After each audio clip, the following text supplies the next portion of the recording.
YCP Nandyal MLA అభ్యర్థి శిల్పా రవిచంద్ర కిషోర్ కు మద్దతుగా నంద్యాలలో సినీ హీరో అల్లు అర్జున్ ప్రచారం చేసిన ఉదంతంలో ఇద్దరు కానిస్టేబుళ్లపై పోలీసు ఉన్నతాధికారులు వేటు వేశారు.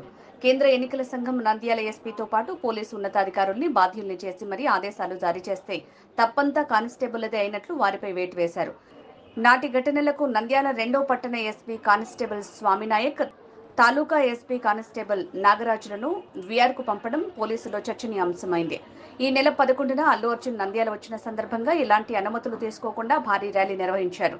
నంద్యాల ఎమ్మెల్యే కూడా ఆ ర్యాలీలో పాల్గొన్నారు. పట్టణంలో సెక్షన్ 30, 144లు అమల్లో ఉన్నప్పటికీ వేల మందితో ర్యాలీ నిర్వహించడం పెను దుమారాన్ని రేపింది. ఆ రోజు నంద్యాలలో ఎన్నికల కోడ్ను అమలు చేయడంలో పోలీసులు ఘోరంగా విఫలమయ్యారనే ఆరోపణలు ఉన్నాయి. దీనిపై కొందరు ఫిర్యాదు చేయగా కేంద్ర ఎన్నికల సంఘం కొరడా జలిపించింది. నంద్యాల ఎస్పీ కె రఘువీర్ Reddy, DSP N Ravindranath Reddy, CI రాజారెడ్డిలపై క్రమశిక్షణ చర్యలు తీసుకోవాలని రాష్ట్ర ప్రధాన ఎన్నికల అధికారికి ఆదేశాలు జారీ చేసింది. వారిపై 60 రోజుల్లో శాఖపరమైన విచారణ పూర్తి చేయాలని కూడా సూచించింది. ఆయా అధికారులపై ఎలాంటి చర్యలు తీసుకుంటారో తెలియదు కానీ తొలి వేటు మాత్రం ఎస్పీ కానిస్టేబుళ్లపై పడటం గమనార్హం.